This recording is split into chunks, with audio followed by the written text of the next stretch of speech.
ਹੁਣ ਤੁਸੀਂ Punjabi radio USA ਨੂੰ ਆਪਣੇ ਫੋਨ ਨੰਬਰਾਂ ਤੋਂ ਸੁਣ ਸਕਦੇ ਹੋ, ਜਿਸ ਦੇ ਵਿੱਚ USA ਦੇ ਲਈ 832 551 5029, 8325515029 ਜਾਂ 605 475 6868, 6054756868। ਟੋਰੰਟੋ ਕੈਨੇਡਾ ਦੇ ਲਈ 6479579633, ਬ੍ਰਿਟਿਸ਼ ਕੋਲੰਬੀਆ ਕੈਨੇਡਾ ਲਈ 7786560460 ਜਾਂ 6046709696, ਕੈਲਗਰੀ ਕੈਨੇਡਾ ਦੇ ਲਈ 5873150587, ਇਟਲੀ ਦੇ ਲਈ 396899970694, ਪਾਕਿਸਤਾਨ ਦੇ ਲਈ 92021371300612, UK ਦੇ ਲਈ 3300101100,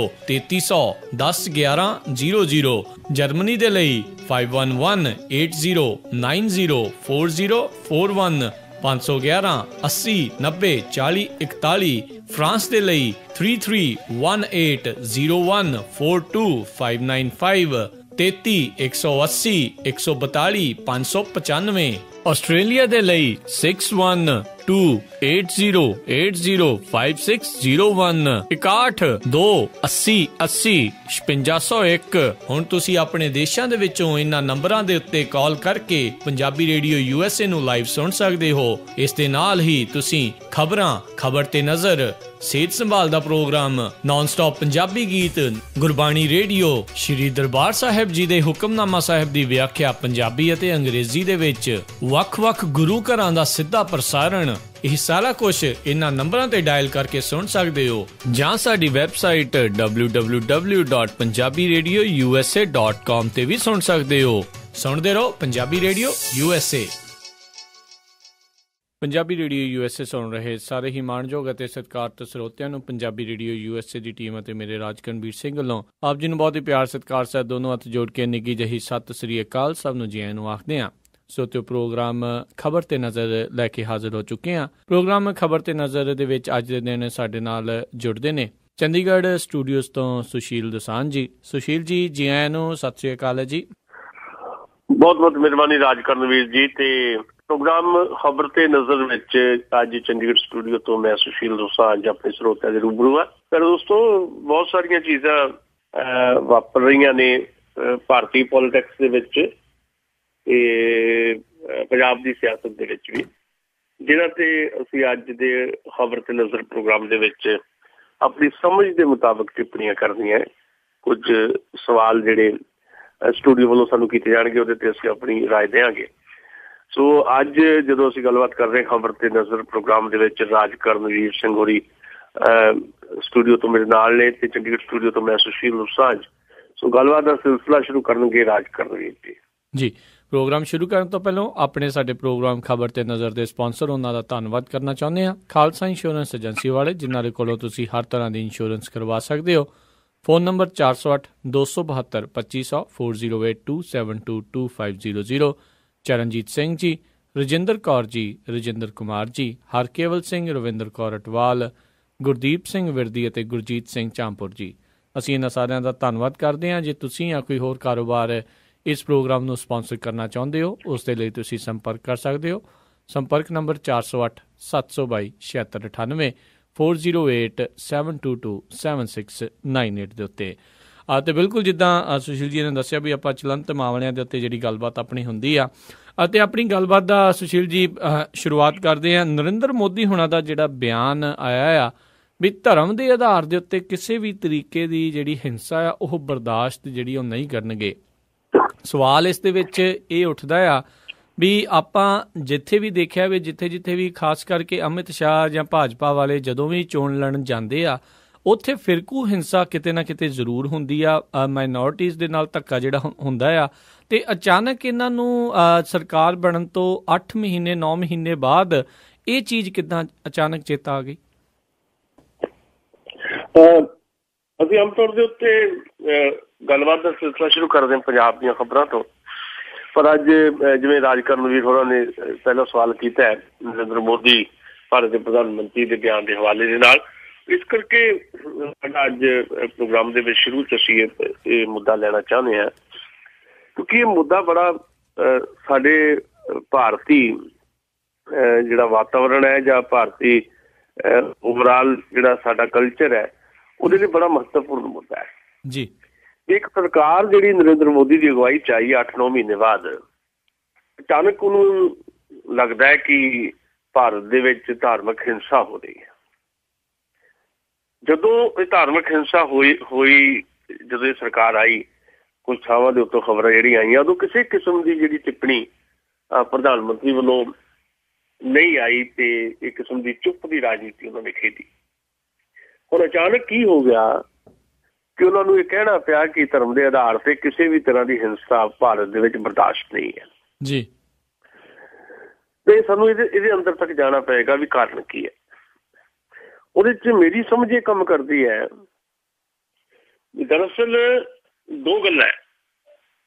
ਨੰਬਰ ਇੱਕ ਗੱਲ ਵੀ 8-9 ਮਹੀਨੇ ਦਾ ਜਿਹੜਾ ਨਰਿੰਦਰ ਮੋਦੀ ਦੀ ਅਗਵਾਈ ਦੇ ਵਿੱਚ ਭਾਰਤ ਦੇ ਵਿੱਚ ਰਾਜ ਹੈ ਭਾਰਤੀ ਜਨਤਾ ਪਾਰਟੀ ਦਾ, ਉਹ ਰਾਜ ਜਿਹੜਾ ਜਦੋਂ ਆਇਆ ਤੇ ਇੱਕ ਬਹੁਮਤ ਦੇ ਨਾਲ ਆਇਆ।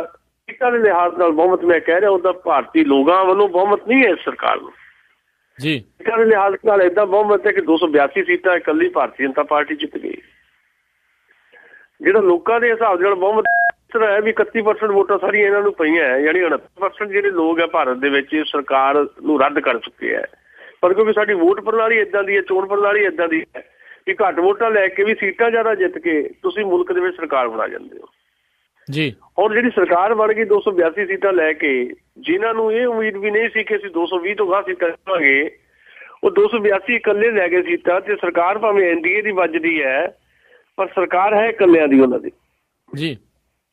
ਇਸ ਬਹੁਮਤ ਦੀ ਸਰਕਾਰ ਨਾਲ ਨਰਿੰਦਰ ਮੋਦੀ ਦੀ ਅਗਵਾਈ 'ਚ ਭਾਰਤੀ ਜਨਤਾ ਪਾਰਟੀ ਵਾਲੇ ਵੀ ਤੇ RSS ਵਾਲੇ ਵੀ ਜਿਹੜੇ ਹੈ ਉਹ ਓਵਰ ਕੌਨਫੀਡੈਂਟ ਹੋ ਗਏ, ਜਾਂ ਤੁਸੀਂ ਕਹਿ ਲਓ ਵੀ ਜਦੋਂ ਆਤਮ ਵਿਸ਼ਵਾਸ ਜਿਹੜਾ ਆਤਮ ਵਿਸ਼ਵਾਸ ਜਿਹੜਾ ਘਮੰਡ ਵਿੱਚ ਬਦਲਦਾ ਤੇ ਸਿੱਟੇ ਖਤਰਨਾਕ ਨਿਕਲਦੇ ਹੈ, ਉਹ ਆਤਮ ਵਿਸ਼ਵਾਸ ਓਵਰ ਕੌਨਫੀਡੈਂਸ ਜਿਹੜਾ ਸੀ ਉਹਨਾਂ ਦੀ ਈਗੋ 'ਚ ਬਦਲ ਗਿਆ। ਈਗੋ ਤੋਂ ਵੀ ਅੱਗੇ ਸੁਪਰ ਈਗੋ 'ਚ ਹੋ ਗਿਆ ਜੀ। ਮਤਲਬ ਬਹੁਤ ਜ਼ਿਆਦਾ ਹਉਮੈ 'ਚ ਆ ਗਏ ਇਹ ਲੋਕ। ਇਹਨੂੰ ਲੱਗਾ ਕਿ ਦੇਸ਼ ਦੀ ਜਨਤਾ ਨੇ, ਭਾਰਤ ਦੀ ਜਨਤਾ ਨੇ ਭਾਰਤੀ ਜਨਤਾ ਪਾਰਟੀ ਦੀ ਜਿਹੜੀ ਹਿੰਦੁਸਤਾਨ ਦੀ ਰਾਜਨੀਤੀ ਹੈ ਜਾਂ RSS ਦੀ ਜਿਹੜੀ ਧਾਰਮਿਕ ਜਨੂੰਨ ਦੀ ਜਿਹੜੀ ਰਾਜਨੀਤੀ ਹੈ, ਸ਼ਾਇਦ ਉਹਨੂੰ ਵੋਟ ਕੀਤਾ ਹੈ। ਇਹਨਾਂ ਨੂੰ ਇਹ ਭਰਮ ਪੈ ਗਿਆ, ਭੁਲੇਖਾ ਪੈ ਗਿਆ। ਉਸ ਭਰਮ ਤੇ ਭੁਲੇਖੇ ਦੇ ਵਿੱਚੋਂ ਜਿਹੜੇ RSS ਦੇ ਲੋਕ ਹੈ ਉਹ ਲਗਾਤਾਰ ਏਦਾਂ ਦੇ ਬਿਆਨ ਦੇਣ ਲੱਗ ਪਏ ਵੀ ਇੱਥੇ ਤਾਂ ਲੁਧਿਆਣਾ ਜਿਹੜਾ ਜੰਮਦਾ ਉਹ ਜੰਮਦਾ ਹੀ ਹਿੰਦੂ ਹੈ, ਜਾਂ ਭਾਰਤ ਵਿੱਚ ਰਹਿਣ ਵਾਲਾ ਹਰ ਬੰਦਾ ਹਿੰਦੂ ਆ ਜੀ, ਜਾਂ ਫਿਰ ਜਿਹੜੇ ਹਿੰਦੂਆਂ ਨੂੰ ਵੱਧ ਤੋਂ ਵੱਧ ਬੱਚੇ ਪੈਦਾ ਕਰਦੇ ਸੱਦੇ ਦੇਣ ਲੱਗ ਪਏ। ਉੱਥੇ ਨਾਲ ਦੀ ਨਾਲ ਕੁਝ ਕੱਟੜ ਕਿਸਮ ਦੇ ਲੋਕਾਂ ਨੇ ਜਾਂ ਐਲੀਮੈਂਟ ਹੈ ਜਿਹੜਾ RSS 'ਚ ਬੈਠਾ ਜਾਂ ਸਰਕਾਰ ਦੀ ਛਤਰਛਾਇਆ 'ਚ ਪਲ ਰਿਹਾ ਐਲੀਮੈਂਟ ਜਿਹੜਾ ਇਸ ਕਿਸਮ ਦਾ, ਜਿਹੜਾ ਆਪਣੇ ਕਰੈਕਟਰ ਦੇ ਪੱਖ ਤੋਂ ਐਂਟੀ ਸੋਸ਼ਲ ਹੈ, ਉਸ ਐਲੀਮੈਂਟ ਨੇ ਜਿਹੜੀਆਂ ਘੱਟ ਗਿਣਤੀਆਂ ਦੇ ਧਾਰਮਿਕ ਸਥਾਨ ਹੈ, ਖਾਸ ਤੌਰ ਤੇ ਚਰਚ ਹੈ ਜਿਹੜੇ ਈਸਾਈਆਂ ਦੇ, ਉਹਨਾਂ ਨੂੰ ਨਿਸ਼ਾਨਾ ਬਣਾਉਣਾ ਸ਼ੁਰੂ ਕਰ ਦਿੱਤਾ ਜੀ। ਇਸ ਭਰਮ ਦੇ ਵਿੱਚੋਂ, ਇਸ ਭੁਲੇਖੇ ਦੇ ਵਿੱਚੋਂ ਵੀ ਭਾਰਤ ਦੇ ਲੋਕਾਂ ਨੇ ਉਹਨਾਂ ਦੀ ਜਿਹੜੀ ਧਾਰਮਿਕ ਜਨੂੰਨ ਦੀ ਰਾਜਨੀਤੀ ਹੈ ਉਹਨੂੰ ਵੋਟ ਕੀਤਾ ਹੈ। ਉਸ ਭੁਲੇਖੇ 'ਚੋਂ ਸਾਰਾ ਕੁਝ। ਔਰ ਜਦੋਂ ਇਹ ਹੋਣ ਲੱਗਾ, ਦਿੱਲੀ ਦੀਆਂ ਚੋਣਾਂ ਆ ਗਈਆਂ। ਦਿੱਲੀ ਦੀਆਂ ਚੋਣਾਂ ਦੇ ਵਿੱਚ ਲੋਕਾਂ ਨੇ ਭਾਰਤੀ ਜਨਤਾ ਪਾਰਟੀ ਨੂੰ ਆਨੇ ਵਾਲੀ ਥਾਂ ਤੇ ਲਿਆ ਕੇ ਖੜਾ ਕਰ ਦਿੱਤਾ ਤੇ ਦੱਸ ਦਿੱਤਾ ਵੀ ਜੇ ਤੁਸੀਂ ਲੋਕਾਂ ਦਾ ਧੋਖਾ ਕਰੋਗੇ ਨਾਲ, ਜਿਹੜੇ ਲੋਕਾਂ ਨੇ ਤੁਹਾਨੂੰ ਇੱਕ ਯਕੀਨ ਦੇ ਨਾਲ, ਵਿਸ਼ਵਾਸ ਦੇ ਨਾਲ ਇਹ ਸੱਤਾ ਸੌਂਪੀ ਹੈ, ਹੁਕੂਮਤ ਸੌਂਪੀ ਹੈ, ਜੇ ਤੁਸੀਂ ਉਹਨਾਂ ਨੂੰ ਧੋਖੋਗੇ ਤੇ ਲੋਕ ਬਹੁਤ ਦੇਰ ਨਹੀਂ ਲਾਉਣਗੇ, ਤੁਹਾਨੂੰ ਆਨੇ ਵਾਲੀ ਥਾਂ ਦਿਖਾ ਦੇਣਗੇ ਤੇ ਦਿੱਲੀ 'ਚੋਂ ਦਿਖਾਤੇ। ਉਸ ਤੋਂ ਬਾਅਦ ਤੁਹਾਨੂੰ ਯਾਦ ਹੈਗਾ ਅਮਰੀਕਾ ਦੇ ਰਾਸ਼ਟਰਪਤੀ ਬਰਾਕ ਓਬਾਮਾ ਭਾਰਤ ਆਏ ਜੀ। ਓਬਾਮਾ ਸਾਹਿਬ ਨੇ ਆ ਕੇ ਦਿੱਲੀ ਦੇ ਵਿੱਚ ਗੱਲ ਕਹੀ ਕਿ ਭਾਰਤ ਦੇ ਵਿੱਚ ਜਿਸ ਕਿਸਮ ਦੀ ਧਾਰਮਿਕ ਹਿੰਸਾ ਹੁੰਦੀ ਹੈ, ਜੇ ਅੱਜ ਮਹਾਤਮਾ ਗਾਂਧੀ ਵੀ ਜਿਉਂਦੇ ਹੁੰਦੇ ਉਹ ਵੀ ਸ਼ਰਮਸਾਰ ਹੋ ਜਾਂਦੇ।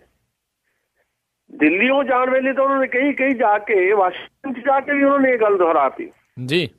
ਉਸ ਤੋਂ ਬਾਅਦ ਵਰਲਡ ਮਾਰਕੀਟ ਦਾ ਜਿਹੜਾ ਦਬਾਅ ਪਿਆ, ਹੁਣ ਇੱਕ ਤਾਂ ਭਾਰਤ ਦੇ ਵਿੱਚ ਲੋਕਾਂ ਦਾ ਰਿਐਕਟ ਕਰਨਾ ਦਿੱਲੀ ਚੋਣਾਂ ਨੂੰ ਇੱਕ ਸੰਕੇਤ ਦੇ ਤੌਰ ਤੇ ਜੇ ਲਈਏ, ਦੂਜਾ ਇੰਟਰਨੈਸ਼ਨਲ ਜਿਹੜੀ ਮਾਰਕੀਟ ਹੈ ਬਰਾਕ ਓਬਾਮਾ ਰਾਹੀਂ ਉਹਨਾਂ ਦਾ ਪ੍ਰੈਸ਼ਰ, ਤਾਂ ਮਜਬੂਰੀ ਦੇ ਵਿੱਚ ਉਹਨਾਂ ਨੂੰ ਇਹ ਸਮਝ ਆਈ ਵੀ ਭਾਰਤ ਜਿਹੜਾ ਆ ਵੰਨ ਸੁਵੰਨਤਾ ਵਾਲਾ ਮੁਲਕ ਹੈ। ਭਾਰਤ ਦੇ ਵਿੱਚ ਬਹੁਤ ਸਾਰੇ ਵੱਖ-ਵੱਖ ਧਰਮ ਹੈ, ਬਹੁਤ ਸਾਰੇ ਕਲਚਰ, ਬਹੁਤ ਸਾਰੀਆਂ ਜ਼ਾਤਾਂ ਹੈ ਤੇ ਅਨੇਕਤਾ ਤੇ ਏਕਤਾ ਦਾ ਕਨਸੈਪਟ ਹੈ ਜਿਹੜਾ ਭਾਰਤ ਦਾ, ਉਹਦਾ ਮਹੱਤਵ ਜਿਹੜਾ ਭਾਰਤ ਦੇ ਵਿੱਚੋਂ ਖਤਮ ਨਹੀਂ ਹੋ ਸਕਦਾ। ਭਾਰਤ ਦੀ ਇਹ ਜਿਹੜੇ ਭਾਰਤ ਦਾ ਜਿਹੜਾ ਓਵਰਆਲ ਜਿਹੜਾ ਇੱਕ ਕਿਰਦਾਰ ਹੈ ਸਾਡਾ, ਇਹ ਤੋਂ ਤੁਸੀਂ ਬਚ ਨਹੀਂ ਸਕਦੇ। ਇਹਨੂੰ ਜਦੋਂ ਛੇੜੂਗੇ ਥੋੜਾ ਜਿਹਾ ਤਾਂ ਲੋਕ ਰਿਐਕਟ ਕਰਨਗੇ ਤੇ ਇਸ ਡਰੋਂ ਹੁਣ ਵਰਲਡ ਮਾਰਕੀਟ ਦਾ ਪ੍ਰੈਸ਼ਰ ਤੇ ਭਾਰਤ ਦੇ ਵੱਖ-ਵੱਖ ਧਰਮਾਂ ਜਾਤਾਂ ਦਾ ਸਾਡਾ ਕਨਸੈਪਟ ਹੈ, ਉਹਨੂੰ ਜਦੋਂ ਤੁਸੀਂ ਛੇੜਦੇ ਆ ਤੇ ਲੋਕਾਂ ਦਾ ਜਿਹੜਾ ਰਿਐਕਸ਼ਨ ਆਉਂਦਾ ਉਹਦੇ ਡਰ ਦੇ ਵਿੱਚੋਂ ਦਿੱਲੀ ਦਾ ਜਿਹੜਾ ਸੰਕੇਤ ਆਇਆ, ਉਹਦੇ ਵਿੱਚੋਂ ਪ੍ਰਧਾਨ ਮੰਤਰੀ ਨਰਿੰਦਰ ਮੋਦੀ ਦਾ ਇਸ ਤਰ੍ਹਾਂ ਦਾ ਬਿਆਨ ਆਇਆ ਕਿ ਧਰਮ ਦੇ ਆਧਾਰ ਤੇ ਅਸੀਂ ਕਿਸੇ ਤਰ੍ਹਾਂ ਦੀ ਹਿੰਸਾ ਬਰਦਾਸ਼ਤ ਨਹੀਂ ਕਰਾਂਗੇ। ਉਹਨਾਂ ਦੀ ਨੀਤੀ ਨਹੀਂ, ਉਹਨਾਂ ਦੀ ਨੀਤੀ ਤਾਂ ਚੁੱਪ ਕਰਨ ਦੀ ਸੀ। ਹੁਣ ਮਜਬੂਰੀ ਦੇ ਵਿੱਚੋਂ ਨਰਿੰਦਰ ਮੋਦੀ ਸਾਹਿਬ ਜਿਹੜੇ ਆ ਇਸ ਤਰ੍ਹਾਂ ਦੀ ਬਿਆਨਬਾਜ਼ੀ ਕਰ ਰਹੇ ਜੀ ਜੀ। ਤੇ ਨਰਿੰਦਰ ਮੋਦੀ ਹੁਣਾਂ ਦੇ ਨਾਲ ਜੁੜਿਆ ਇੱਕ ਹੋਰ ਸਵਾਲ ਜਿਹੜਾ ਕਰਦੇ ਆ, ਇਹ ਜਿਹੜੀਆਂ ਇਸ ਟਾਈਮ ਖਬਰਾਂ ਆ ਰਹੀਆਂ ਵੀ ਉਹ ਜਿਹੜਾ ਸੂਟ ਜਿਸ ਦੇ ਉੱਤੇ ਇਹਨਾਂ ਨੇ ਆਪਣਾ ਨਾਮ ਲਿਖਵਾਇਆ ਸੀ ਬਰਾਕ ਓਬਾਮਾ ਨੂੰ ਜਦੋਂ ਉਹ ਮਿਲੇ ਸੀਗੇ, ਤਾਂ ਉਹ ਸੂਟ ਜਿਹੜਾ ਨਿਲਾਮ ਕਰਨਗੇ ਤੇ ਉਹ ਸੂਟ ਦੀ ਨਿਲਾਮੀ ਦੇ ਨਾਲ ਕਹਿੰਦੇ ਜੀ ਜਿਹੜਾ ਪੈਸਾ ਇਕੱਠਾ ਹੋਵੇਗਾ ਉਹ ਗੰਗਾ ਦੀ ਸਫਾਈ ਤੇ ਲਾਇਆ ਜਾਵੇਗਾ। ਪਹਿਲੀ ਗੱਲ ਤਾਂ ਉਸ ਸੂਟ ਨੂੰ ਦਿੱਲੀ ਵਾਲਿਆਂ ਨੇ ਦੱਸ ਦਿੱਤਾ ਕਿ ਸੂਟ ਦੀ ਹੈਸੀਅਤ ਕੀ ਸੀ ਜੀ, ਕਿਉਂਕਿ ਦਿੱਲੀ ਵਾਲਿਆਂ ਨੇ ਮਫਲਰ ਨੂੰ ਜਿਤਾਤਾ ਜੀ। 10 ਲੱਖ ਦੇ ਸੂਟ ਦੇ ਮੁਕਾਬਲੇ ਦਿੱਲੀ ਵਾਲਿਆਂ ਨੇ 10 ਰੁਪਏ ਦੇ ਮਫਲਰ ਵਾਲੇ ਨੂੰ ਦਿੱਲੀ ਦਾ ਦੁਬਾਰਾ ਮੁੱਖ ਮੰਤਰੀ ਬਣਾਤਾ। ਹੁਣ ਇਹ ਜਿਹੜਾ ਸੂਟ ਹੈ, ਇਹ ਸੂਟ ਜੀ ਨਿਲਾਮ ਕਰਨਾ, ਇਹ ਮਤਲਬ ਪਹਿਲਾਂ ਵੀ ਡਰਾਮੇਬਾਜ਼ੀ। ਪਹਿਲਾਂ ਉਹ 10 ਲੱਖ ਦਾ ਜਿਹੜਾ ਸੂਟ ਸੀ ਉਹ 'ਚ ਧਾਰੀਆਂ, ਜਿੱਦਾਂ ਆਪਾਂ ਜ਼ਿਕਰ ਕਰ ਚੁੱਕੇ ਨਰਿੰਦਰ ਦਾਸ ਮੋਦੀ ਵਗੈਰਾ ਉੱਤੇ ਲਿਖਿਆ ਹੋਇਆ ਸੀ। ਹੁਣ ਕਹਿੰਦੇ ਜੀ ਅਸੀਂ ਇਹਨੂੰ ਨਿਲਾਮ ਕਰਨਾ। ਮਤਲਬ ਇੱਕ ਸਧਾਰਨ ਬੰਦਾ ਜਿਹਨੂੰ ਤੁਸੀਂ ਕਹਿੰਦੇ ਹੋ ਕਿ ਲਓ ਜੀ ਚਾਹ ਵੇਚਣ ਵਾਲੇ ਦਾ ਮੁੰਡਾ ਜਿਹੜਾ ਜਾਂ ਚਾਹ ਵੇਚਣ ਵਾਲਾ ਆਪ ਪ੍ਰਧਾਨ ਮੰਤਰੀ ਬਣ ਗਿਆ, ਉਹਦੀ ਸਧਾਰਨਤਾ ਕੀ ਰਹਿ ਗਈ ਜਦ ਉਹਨੇ ਇੱਕ ਸਪੈਸ਼ਲ ਓਕੇਜ਼ਨ ਦੇ ਉੱਤੇ ਉਹ 10 ਲੱਖ ਦਾ ਸੂਟ ਪਾਇਆ। ਹੁਣ ਉਹਨੂੰ ਵੇਚ ਕੇ ਜਾਂ ਨਿਲਾਮ ਕਰਕੇ ਉੱਚੀ ਬੋਲੀ ਲਗਾਉਣ ਦਾ ਜਿਹੜਾ ਮੁਕਾਬਲਾ ਕਰਵਾਇਆ ਜਾਏਗਾ ਤੇ ਫਿਰ ਇਹ ਕਹਿੰਦੇ ਗੰਗਾ ਦੀ ਸਫਾਈ ਵਾਸਤੇ ਉਹ ਖਰਚਾ ਕੀਤਾ ਜਾਊਗਾ ਜੀ। ਮਤਲਬ ਤੁਹਾਡੇ ਪ੍ਰੋਜੈਕਟ ਦੇ ਵਿੱਚ ਤੁਹਾਡੀਆਂ ਨਦੀਆਂ, ਤੁਹਾਡੇ ਨਾਲੇ, ਉਹਨਾਂ ਦੀ ਸਫਾਈ ਹੈ ਹੀ ਨਹੀਂ ਕਿ ਉਹ 10 ਲੱਖ ਦਾ ਸੂਟ ਵੇਚ ਕੇ ਗੰਗਾ ਦੀ ਸਫਾਈ ਹੋ ਸਕਦੀ ਹੈ। ਜਿਹਨਾਂ ਨੇ ਸਫਾਈਆਂ ਕਰਨੀਆਂ ਸੀਚੇਵਾਲ ਲੱਗੇ ਹੋਏ ਇੱਥੇ, ਕਿਵੇਂ ਉਹਨਾਂ ਨੇ ਬੇਈ ਨੂੰ ਸਾਫ਼ ਕੀਤਾ ਲਗਾਤਾਰ ਇੱਕ ਪਿਛਲੇ 10, 12, 15 ਸਾਲ ਤੋਂ ਇੱਕ ਜਿਹੜੀ ਮੁਹਿੰਮ ਚਲਾਈ ਹੋਈ ਉਹਨਾਂ ਨੇ। ਤੁਹਾਡੀਆਂ ਨਦੀਆਂ ਨਾਲੇ, ਤੁਹਾਡੀਆਂ ਨਹਿਰਾਂ, ਤੁਹਾਡਾ ਪਾਣੀ ਸਾਫ਼ ਕਰਨ ਦੀ ਤੁਹਾਡੀ ਮੁੱਢਲੀ ਜ਼ਿੰਮੇਵਾਰੀ ਹੈ ਐਜ਼ ਏ ਸਰਕਾਰ ਦੇ ਹੈੱਡ ਹੁੰਦਿਆਂ ਜੀ। ਤੁਸੀਂ ਇਹ ਡਰਾਮਾ ਕਰਕੇ ਲੋਕਾਂ ਨੂੰ ਬੇਵਕੂਫ ਬਣਾ ਰਹੇ ਹੋ ਕਿ ਦੇਖੋ ਜੀ 10 ਲੱਖ ਦਾ ਸੂਟ ਜਿਹੜਾ ਸੀ ਉਹ ਨਿਲਾਮ ਕਰਕੇ ਲੋਕਾਂ 'ਚ ਬੋਲੀ ਦਾ ਮੁਕਾਬਲਾ ਕਰਾ ਕੇ ਉਹ ਪੈਸਾ ਗੰਗਾ ਦੀ ਸਫਾਈ ਲਈ ਲਾਵਾਂਗੇ। ਉੱਥੇ ਤਾਂ 10 ਕਰੋੜ ਕੀ 100 ਕਰੋੜ ਰੁਪਏ ਵੀ ਨਾ ਕਾਫੀ ਹੈ ਗੰਗਾ ਦੀ ਸਫਾਈ ਲਈ। 10 ਲੱਖ ਦੀ ਤਾਂ ਬਹੁਤ ਛੋਟੀ ਗੱਲ ਹੈ। ਗੰਗਾ ਦੀ ਸਫਾਈ ਵਾਸਤੇ ਪੈਸਾ ਨਹੀਂ ਚਾਹੀਦਾ, ਗੰਗਾ ਦੀ ਸਫਾਈ ਵਾਸਤੇ ਤੁਹਾਡੀ ਇੱਛਾ ਸ਼ਕਤੀ ਚਾਹੀਦੀ ਹੈ ਜੀ। ਇੱਛਾ ਸ਼ਕਤੀ ਨਾ ਇਹ ਸਰਕਾਰ 'ਚ, ਨਾ ਇਹ ਸਰਕਾਰ ਨੂੰ ਰਨ ਕਰਨ ਵਾਲੇ ਲੋਕਾਂ ਦੇ ਵਿੱਚ ਹੈ। ਇਹ ਸਿਰਫ ਲੋਕਾਂ ਨੂੰ ਸਿਰਫ ਤੇ ਸਿਰਫ ਧਾਰਮਿਕ ਆਸਥਾ ਨਾਲ ਜੋੜਨ ਦਾ ਇੱਕ ਕਹਿ ਲਓ ਮੁਕਾਬਲਾ ਕਰਾ ਕੇ ਲੋਕਾਂ ਨੂੰ ਬੇਵਕੂਫ ਬਣਾਉਣ ਦੀ ਰਾਜਨੀਤੀ ਕੀਤੀ ਜਾ ਰਹੀ ਹੈ ਜੀ ਜੀ। ਤੇ ਅਗਲੀ ਜਿਹੜੀ ਆਪਾਂ ਗੱਲ ਕਰਦੇ ਹਾਂ ਪੰਜਾਬ ਦੇ ਵਿੱਚ ਹੋਣ ਰਹੀਆਂ ਜਿਹੜੀਆਂ ਨਿਗਮ ਚੋਣਾਂ ਆ ਉਹਨਾਂ ਨੂੰ ਲੈ ਕੇ, ਇਹ ਜਿਹੜੀਆਂ ਬਿਲਕੁਲ ਸਾਹਮਣੇ ਗੱਲਾਂ ਸਪਸ਼ਟ ਤੌਰ ਦੇ ਉੱਤੇ ਆ ਰਹੀਆਂ ਵੀ ਜਿੰਨੀਆਂ ਵੀ ਪਾਰਟੀਆਂ ਇਸ ਟਾਈਮ ਨਿਗਮ ਦੀਆਂ ਚੋਣਾਂ ਲੜ ਰਹੀਆਂ ਆ, ਇਹ ਜਿਹੜੇ ਆਪਣੇ ਬਾਗੀਆਂ ਤੋਂ ਆਪਣੀ ਜਿਹੜੀ ਪਾਰਟੀ ਨੂੰ ਛੱਡ ਕੇ ਇਕੱਲੇ ਤੌਰ ਤੇ ਲੜ ਰਹੇ, ਇਹਨਾਂ ਬਾਗੀਆਂ ਤੋਂ ਕਾਫੀ ਜ਼ਿਆਦਾ ਪਰੇਸ਼ਾਨ ਆ। ਦੇਖੋ ਜਿਹੜੀਆਂ ਪੰਜਾਬ ਦੇ ਵਿੱਚ ਜਿਹੜੀਆਂ ਪਹਿਲਾਂ ਵੀ ਵਿਧਾਨ ਸਭਾ ਦੀਆਂ ਚੋਣਾਂ ਹੁੰਦੀਆਂ ਰਹੀਆਂ ਜਾਂ ਲੋਕ ਸਭਾ ਦੀਆਂ ਚੋਣਾਂ ਵੀ ਹੁੰਦੀਆਂ ਰਹੀਆਂ ਪਿਛਲੇ 25-30 ਸਾਲ ਤੋਂ, ਜੇ ਤੁਸੀਂ ਇਹ ਸਾਰਾ ਟ੍ਰੈਂਡ ਦੇਖੋ, ਵੈਸੇ ਤਾਂ ਦੇਸ਼ ਦਾ ਹੀ ਟ੍ਰੈਂਡ ਹੈ, ਭਾਰਤ ਸਾਰੇ ਦਾ ਹੀ ਟ੍ਰੈਂਡ ਹੈ, ਪਰ ਅਸੀਂ ਕੋਈ ਪੰਜਾਬ ਦੇ ਹਵਾਲੇ ਨਾਲ ਗੱਲ ਕਰ ਰਹੇ ਹਾਂ ਤਾਂ ਉਹ ਟ੍ਰੈਂਡ ਅਸੀਂ ਇਹ ਦੇਖਿਆ ਕਿ ਲੋਕਾਂ ਦੇ ਵਿੱਚ ਕਮਿਟਮੈਂਟ, ਆਪਣੀ ਪਾਰਟੀ ਪ੍ਰਤੀ ਵੀ ਜਿਹੜੀ ਕਮਿਟਮੈਂਟ ਹੈ ਜਾਂ ਓਨੈਸਟੀ ਉਹ ਖਤਮ ਹੋ ਗਈ ਹੈ। ਲੋਕ ਜਿਹੜੇ ਪੋਲੀਟਿਕਸ ਦੇ ਵਿੱਚ ਆਉਂਦੇ ਹੁੰਦੇ ਸੀ ਮਿਸ਼ਨ ਲਈ, ਉਹ ਮਿਸ਼ਨ ਲਈ ਨਹੀਂ ਆਉਂਦੇ, ਉਹ ਕਮਿਸ਼ਨ ਲਈ ਆਉਂਦੇ ਆ ਜਦੋਂ ਕਮਿਸ਼ਨ ਤੁਹਾਡੇ ਮੁਤਾਬਕ ਨਹੀਂ ਮਿਲਦਾ ਤੇ ਲੋਕ ਆਪਣੀ ਪਾਰਟੀ ਨੂੰ ਛੱਡ ਕੇ ਕਿਸੇ ਦੂਜੀ ਪਾਰਟੀ ਚਲ ਜਾਂਦੇ ਆ। ਦੂਜੀ ਪਾਰਟੀ ਵੀ ਤੁਹਾਨੂੰ ਜੇ ਆਪਣੀ ਸ਼ਾਮਲ ਨਹੀਂ ਕਰਦੀ ਕਿਸੇ ਕਾਰਨ ਕਰਕੇ ਤਾਂ ਤੁਸੀਂ ਫਿਰ ਇੰਡੀਪੈਂਡੈਂਟ ਹੋ ਜਾਂਦੇ ਹੋ। ਤੁਸੀਂ ਇੰਡੀਪੈਂਡੈਂਟ ਹੁੰਦੇ ਹੋ ਸੌਦੇਬਾਜ਼ੀ ਕਰਨ ਵਾਸਤੇ। ਬਹੁਤ ਸਾਰੇ ਆਜ਼ਾਦ ਉਮੀਦਵਾਰ ਤਾਂ ਸੌਦੇਬਾਜ਼ੀ ਲਈ ਖੜੇ ਹੁੰਦੇ ਆ ਜੀ। ਇੱਕ ਹਲਕਾ ਉੱਥੇ ਜਿਹੜੇ ਮੇਨ ਕੈਂਡੀਡੇਟ ਹੈ ਮਤਲਬ ਅਕਾਲੀ BJP ਵਾਲੇ ਤੇ ਉਧਰੋਂ ਵਿਰੋਧ ਕਾਂਗਰਸ ਹੈ, 4 ਆਜ਼ਾਦ ਖੜੇ ਹੋ ਜਾਣਗੇ ਵੀ ਇੱਧਰੋਂ ਸ਼ਾਇਦ ਕੋਈ ਸੌਦਾ ਹੋ ਜਾਵੇ ਜਾਂ ਉੱਧਰੋਂ ਸੌਦਾ ਹੋ ਜਾਵੇ ਤੇ ਪੈਸੇ ਲਾ ਕੇ ਵਿੱਚੋਂ 4 ਦੇ ਵਿੱਚ 2 ਬਹਿ ਜਾਣਗੇ, 2 ਰਹਿ ਜਾਣਗੇ। ਇੱਕ ਤਾਂ ਇਹ ਟ੍ਰੈਂਡ ਬਣਿਆ ਹੋਇਆ ਕਿਉਂਕਿ ਪੋਲੀਟਿਕਸ ਜਿਹੜੀ ਆ ਭਾਰਤ ਦੇ ਵਿੱਚ ਇਸ ਵੇਲੇ ਉਹ ਮਿਸ਼ਨ ਨਹੀਂ ਆ, ਕਮਿਸ਼ਨ ਹੋ ਗਈ ਆ। ਕਮਿਸ਼ਨ ਨਹੀਂ ਮਿਲਦਾ ਤਾਂ ਫਿਰ ਕੋਈ ਬਲੈਕਮੇਲਿੰਗ ਦੀ ਜਿਹੜੀ ਪੋਲੀਟਿਕਸ ਉਹ ਖੇਡਣੀ ਸ਼ੁਰੂ ਕਰ ਦਿੱਤੀ ਜਾਂਦੀ ਹੈ ਜੀ। ਹੁਣ ਕੀ ਇਸ ਵੇਲੇ ਪੰਜਾਬ ਦੇ ਵਿੱਚ ਮਿਊਨਿਸਪਲ ਕੌਂਸਲ ਦੀਆਂ ਚੋਣਾਂ, ਨਗਰ ਨਿਗਮ ਦੀਆਂ ਚੋਣਾਂ ਜਿਹੜੀਆਂ ਉਹਦੇ 'ਚ ਸਾਰੀਆਂ ਪਾਰਟੀਆਂ ਜਿਹੜੀਆਂ ਉਹ ਬਾਗੀਆਂ ਨਾਲ ਜੂਝ ਰਹੀਆਂ। ਮਤਲਬ ਅਕਾਲੀ ਦਲ ਜਿਹੜੀ ਸਰਕਾਰ ਹੈ ਤੇ BJP ਇਹਨਾਂ ਜਿਹੜੇ ਆਪਣੇ ਟਕਰਾਅ ਵੱਖਰੇ ਥਾਂ ਦੇ ਉੱਤੇ, ਪਰ ਖੁਦ ਅਕਾਲੀ ਦਲ ਦੇ ਅੰਦਰ ਬਹੁਤ ਸਾਰਾ ਇਸ ਤਰ੍ਹਾਂ ਦਾ ਬਾਵੇਲਾ ਖੜਾ ਹੋ ਗਿਆ ਕਿ ਸਾਨੂੰ ਟਿਕਟ ਨਹੀਂ ਮਿਲੀ ਤਾਂ ਅਸੀਂ ਆਜ਼ਾਦ ਖੜੇ ਹੋ ਜਾਵਾਂਗੇ ਜਾਂ ਦੂਜੀ ਪਾਰਟੀ ਵੱਲੋਂ ਹੋ ਜਾਵਾਂਗੇ। ਸਭ ਤੋਂ ਵੱਡੀ ਮਿਸਾਲ ਤਾਂ ਮੋਹਾਲੀ ਦੀ ਹੈ ਜੀ। ਮੋਹਾਲੀ 'ਚ ਪਿਛਲੇ ਲੋਕ ਸਭਾ ਚੋਣਾਂ ਦੇ ਵਿੱਚ ਜਿਹੜੇ ਇੱਕ ਬਿਜ਼ਨਸਮੈਨ ਜਿਹੜੇ ਉਦਯੋਗਪਤੀ ਲੜਾਏ ਸੀਗੇ ਫਤਿਹਗੜ੍ਹ ਸਾਹਿਬ ਤੋਂ, ਅਕਾਲੀ ਦਲ ਨੇ ਮੈਂਬਰ ਪਾਰਲੀਮੈਂਟ ਹਾਰ ਗਏ, ਕੁਲਵੰਤ ਸਿੰਘ, ਉਹਨਾਂ ਦੇ ਧੜੇ ਨੂੰ ਇੱਕੋ ਟਿਕਟ ਮਿਲੀ। 31 ਦੇ ਵਿੱਚ ਇੱਕ ਟਿਕਟ ਮਿਲੀ। ਰਾਮੂਵਾਲੀਆ ਇੰਚਾਰਜ ਸੀ, ਬਲਵੰਤ ਰਾਮੂਵਾਲੀਆ ਮੋਹਾਲੀ। ਉਹਨਾਂ ਨੇ ਕੀ ਕੀਤਾ ਕਿ ਉਹ ਬਾਗੀ ਹੋ ਗਏ। ਉਹ ਕਹਿੰਦੇ ਬਾਦਲ ਸਾਹਿਬ ਦੇ ਖਾਸਮ ਖਾਸ ਜਾਣੇ ਜਾਂਦੇ ਆ। ਉਹ ਬਾਗੀ ਹੋ ਕੇ ਉਹਨਾਂ ਦੇ 40 ਉਮੀਦਵਾਰ ਹੁਣ ਖੜੇ ਆ ਜੀ। ਉਹਦੇ ਵਿੱਚ ਕੁਝ ਲੋਕ ਤਾਂ ਜਿਹੜੇ ਆਜ਼ਾਦ ਸੀ ਉਹਨਾਂ ਨੇ ਉਹ ਅਡਾਪਟ ਕਰ ਲਏ ਤੇ ਆਪਣੇ ਵੱਲੋਂ ਬਾਗੀ ਧੜੇ ਵੱਲੋਂ ਨਹੀਂ 40 ਉਮੀਦਵਾਰ ਖੜੇ ਕਰ ਦਿੱਤੇ ਹੈ। ਕੁਝ ਲੋਕ ਵਹਿ ਵੀ ਜਾਣਗੇ ਪੈਸੇ ਪੂਸੇ ਲੈ ਕੇ। ਅਕਾਲੀ ਦਲ ਵਾਸਤੇ ਵੱਡੀ ਦਿੱਕਤ ਹੈ ਮੋਹਾਲੀ ਦੇ ਵਿੱਚ ਜੀ। ਏਦਾਂ ਹੀ ਬਹੁਤ ਸਾਰੇ ਹੋਰ ਹਲਕੇ ਹੈਗੇ ਆ ਜਿੱਥੇ ਅਕਾਲੀ ਦਲ ਨੂੰ ਦਿੱਕਤ ਦਾ ਸਾਹਮਣਾ ਕਰਨਾ ਪੈ ਰਿਹਾ। ਤਾਂ ਖਬਰ ਇਹ ਹੈ ਵੀ ਸ਼੍ਰੋਮਣੀ ਅਕਾਲੀ ਦਲ ਨੇ ਆਪਣੇ 56 ਜਿਹੜੇ ਬਾਗੀ ਉਮੀਦਵਾਰ ਹੈ ਉਹ ਕੱਢ ਦਿੱਤੇ ਪਾਰਟੀ ਚੋਂ। ਕੁਲਵੰਤ ਸਿੰਘ ਨੂੰ ਵੀ ਕਰਤਾ, ਜਿਹੜਾ ਪਿਛਲੇ ਲੋਕ ਸਭਾ ਦਾ ਉਹਨਾਂ ਦਾ ਕੈਂਡੀਡੇਟ ਸੀ ਉਹਨੂੰ ਵੀ ਕੱਢਤਾ। ਹੁਣ ਤਾਜ਼ਾ ਖਬਰ ਇਹ ਹੈ ਕਿ 56 ਜਿਹੜੇ ਬਾਗੀ ਖੜੇ ਸੀ ਅਕਾਲੀ ਦਲ ਨੇ ਉਹ ਕੱਢੇ ਆ। ਅੱਛਾ, ਇਸ ਤੋਂ ਬਿਨਾਂ ਕਾਂਗਰਸ ਵਾਲੇ ਵੀ ਬਹੁਤ ਦੁਖੀ ਆ। ਕਾਂਗਰਸ ਦੇ ਵਿੱਚ ਵੀ ਬਹੁਤ ਸਾਰੇ ਲੋਕ ਜਿਹੜੇ ਆ ਬਾਗੀ ਹੋ ਕੇ ਖੜੇ ਆ ਤੇ ਉਹਨਾਂ ਨੂੰ ਕਢਾਉਣ ਦੀ ਗੱਲ ਜਿਹੜੀ ਆ ਪਿੱਛੇ ਇਸ ਕਰਕੇ ਰਹਿ ਗਈ ਹੈ ਕਿ ਪੰਜਾਬ ਦੇ ਵਿੱਚ ਕਾਂਗਰਸ ਪਾਰਟੀ ਦਾ ਜਿਹੜਾ ਢਾਂਚਾ ਆ ਜਾਂ ਬੇਸਿਕ ਸਟਰਕਚਰ ਜਿਹੜਾ ਉਹ ਪਹਿਲੇ ਤਬਾਹ ਹੋਇਆ ਹੋਇਆ ਹੈ। ਪ੍ਰਧਾਨ ਦੇ ਤੌਰ ਦੇ ਉੱਤੇ ਪ੍ਰਤਾਪ ਸਿੰਘ ਬਾਜਵਾ ਜਿਹੜੇ ਹੈ ਉਹ ਕੋਈ ਬਹੁਤ ਬਿਹਤਰ ਤਰੀਕੇ ਦੇ ਨਾਲ ਪਾਰਟੀ ਨੂੰ ਪੰਜਾਬ 'ਚ ਚਲਾ ਨਹੀਂ ਸਕੇ ਜੀ। ਤਾਂ ਦਿੱਕਤ ਰਹਿ ਸਾਰੀਆਂ ਪਾਰਟੀਆਂ ਦੀ। BJP ਦੇ ਵਿੱਚ ਵੀ ਬਾਗੀ ਲੋਕ ਖੜੇ ਆ। ਅੱਛਾ, ਆਮ ਆਦਮੀ ਪਾਰਟੀ ਚੋਣ ਨਹੀਂ ਲੜ ਰਹੀ। ਹੁਣ ਇਹ ਬਾਗੀਆਂ ਕਰਕੇ ਸਾਰੀਆਂ ਪਾਰਟੀਆਂ ਕੋਈ ਨਾ ਕੋਈ ਮੁਸ਼ਕਿਲ ਦੇ ਸਾਹਮਣਾ ਕਰ ਰਹੀਆਂ। ਪਰ ਕਾਂਗਰਸ ਨੂੰ ਜ਼ਿਆਦਾ ਨੁਕਸਾਨ ਇਸ ਕਰਕੇ ਹੋ ਰਿਹਾ ਕਿ ਕਾਂਗਰਸ ਪਾਰਟੀ ਇਕਜੁੱਟ ਨਹੀਂ ਹੈ ਪੰਜਾਬ 'ਚ।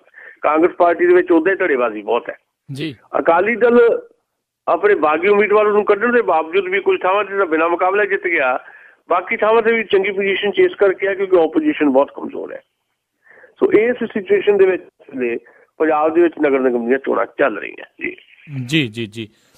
ਤੇ ਇਹ ਵੀ ਜਿਹੜੀ ਗੱਲ ਨਾਲ ਹੀ ਜਿਹੜੀ ਸਾਹਮਣੇ ਆ ਰਹੀ ਹੈ, ਜਿੱਦਾਂ ਆਪਾਂ ਅਕਾਲੀ ਭਾਜਪਾ ਦੀ ਗੱਲ ਜਿਹੜੀ ਕਰ ਰਹੇ ਸੀਗੇ, ਕਈ ਥਾਵਾਂ ਤੇ ਤਾਂ ਸਿੱਧੇ ਤੌਰ ਦੇ ਉੱਤੇ ਹੀ ਇਹ ਆਪਸ ਦੇ ਵਿੱਚ ਆਮੋ ਸਾਹਮਣੇ ਆ, ਪਰ ਜਿੱਥੇ ਜਿੱਥੇ ਇਕੱਠੇ ਵੀ ਹੈਗੇ ਆ ਪਰ ਉੱਥੇ ਵੀ ਜਿਹੜੇ ਦਿਲ ਦੇ ਵਿੱਚ ਇਹਨਾਂ ਦਾ ਸਾਥ ਜਿਹੜਾ ਉਹ ਨਜ਼ਰ ਨਹੀਂ ਆ ਰਿਹਾ। ਭਾਰਤੀ ਜਨਤਾ ਪਾਰਟੀ ਤੇ ਸ਼੍ਰੋਮਣੀ ਅਕਾਲੀ ਦਲ ਇਹਨਾਂ ਦਾ ਟੁੱਟਦਾ ਬਣਦਾ ਰਿਸ਼ਤਾ ਜਿਹੜਾ ਹਾਲੇ ਵੀ ਘਿਸੜ ਰਿਹਾ ਹੈ ਜੀ। ਤੇ ਮੈਨੂੰ ਲੱਗਦਾ ਹੈ ਨਗਰ ਨਿਗਮ ਦੀਆਂ ਚੋਣਾਂ ਤੋਂ ਬਾਅਦ ਅਕਾਲੀ ਦਲ ਤੇ BJP ਦੇ ਰਿਸ਼ਤੇ ਜਿਹੜੇ ਹੈ ਉਹ ਕਿਸ ਕਿਸਮ ਦੇ ਹੋਣਗੇ ਕਿ ਉਹ ਸਮੂਹ ਚੱਲਣਗੇ ਜਾਂ ਪੰਜਾਬ ਦੇ 2017 ਦੀਆਂ ਚੋਣਾਂ ਵਿਧਾਨ ਸਭਾ ਦੀਆਂ ਜਿਹੜੀਆਂ ਹੋਣੀਆਂ ਉਹਦੇ ਤੱਕ ਜਾਂਦਿਆਂ ਅਕਾਲੀ ਦਲ ਤੇ BJP ਬਿਲਕੁਲ ਵੱਖ ਹੋ ਜਾਣਗੇ। ਇਹਦਾ ਫੈਸਲਾ ਇਹਨਾਂ ਨਗਰ ਨਿਗਮ ਦੀਆਂ ਚੋਣਾਂ ਦੇ ਨਤੀਜਿਆਂ ਤੋਂ ਬਾਅਦ ਛੇਤੀ ਹੋਣ ਦੀ ਪੋਸੀਬਿਲਿਟੀ ਹੈ ਜੀ। ਪਰ ਹਾਲ ਦੀ ਘੜੀ ਜਿਸ ਤਰ੍ਹਾਂ ਦੀ ਸਿਚੁਏਸ਼ਨ ਬਣੀ ਹੋਈ ਹੈ ਇਸ ਗੱਠਜੋੜ ਦੀ, ਉਹਦੇ 'ਚ 6-7 ਨਗਰ ਨਿਗਮ ਜਾਂ ਨਗਰ ਕੌਂਸਲ ਇੱਦਾਂ ਦੀ ਹੈ ਜਿੱਥੇ ਸਿੱਧੇ ਤੌਰ ਤੇ BJP ਵਾਲੇ ਵੀ ਖੜੇ ਆ ਤੇ ਸਾਰੀਆਂ ਸੀਟਾਂ ਦੇ ਅਕਾਲੀ ਵੀ ਖੜੇ ਆ, ਯਾਨੀ ਉੱਥੇ ਸਮਝੌਤਾ ਇਹਨਾਂ ਦਾ ਨਹੀਂ ਹੈ ਜੀ। ਵੱਡੀ ਮਿਸਾਲ ਤਾਂ ਤਰਨਤਾਰਨ ਦੀ ਹੈ ਜਿੱਥੇ ਜੋਸ਼ੀ ਦੇ ਭਰਾ ਰਾਜਾ ਜੋਸ਼ੀ ਦੇ ਉੱਤੇ ਹਮਲਾ ਹੋਇਆ ਕਾਤਲਾਨਾ, ਤੇ ਉਹਨਾਂ ਨੇ ਓਪਨਲੀ ਇਸ ਦੇ ਦੋਸ਼ ਲਾਏ ਕਿ ਇਹ ਵਿਕਰਮ ਸਿੰਘ ਮਜੀਠੀਆ ਦੇ ਇਸ਼ਾਰੇ ਤੇ ਹੋ ਰਿਹਾ ਤੇ ਉੱਥੇ ਬਿਲਕੁਲ ਵੱਖਰੇ ਵੱਖਰੇ ਲੜ ਰਹੇ ਹੈ। ਬਾਕੀ ਮੋਗੇ ਦੇ ਵਿੱਚ ਵੀ ਕੁਝ ਹੋਰ ਥਾਵਾਂ ਦੇ ਉੱਤੇ ਵੀ 6-7 ਥਾਵਾਂ ਦੇ ਉੱਤੇ ਦੋਨਾਂ ਦੇ ਜਿਹੜੇ ਕੈਂਡੀਡੇਟ ਆ ਸਾਰੀਆਂ ਸੀਟਾਂ ਦੇ ਉੱਤੇ ਖੜੇ ਆ। ਪਰ ਜਿਹੜੇ ਤੁਹਾਡਾ ਸਵਾਲ ਹੈ, ਜਿਹੜੀ ਬਾਕੀ ਸੀਟਾਂ ਦੇ ਉੱਤੇ ਗੱਠਜੋੜ ਹੈ ਵੀ ਜੀ, ਉੱਥੇ ਵੀ ਕੋਈ ਦਿਲੀ ਸਾਂਝ ਨਹੀਂ ਹੁਣ ਦਿਖਾਈ ਦਿੰਦੀ ਜੀ।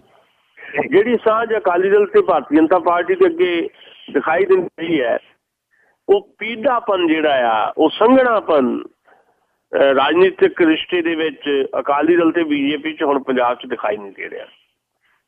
ਅੰਦਰ ਖਾਤੇ ਅਕਾਲੀ ਦਲ ਇਸ ਗੱਲ ਤੇ ਕੰਮ ਕਰ ਰਿਹਾ ਹੈ ਕਿ ਬੀਜੇਪੀ ਦੇ ਜਿਹੜੇ ਕੈਂਡੀਡੇਟ ਆ, ਜਿਹੜੇ ਗੱਠਜੋੜ ਵੱਲੋਂ ਹੀ ਖੜੇ ਆ, ਉਹਨਾਂ ਨੂੰ ਵੀ ਦਿੱਤਾ ਜਾਏ ਤੇ ਆਪਣੀ ਸਰਦਾਰੀ ਕਾਇਮ ਕੀਤੀ ਜਾਏ, ਤਾਂ ਜੋ ਭਾਰਤੀ ਜਨਤਾ ਪਾਰਟੀ ਗਾਂ ਤੋਂ ਕੋਈ ਦਾਅਵਾ ਨਾ ਕਰ ਸਕੇ।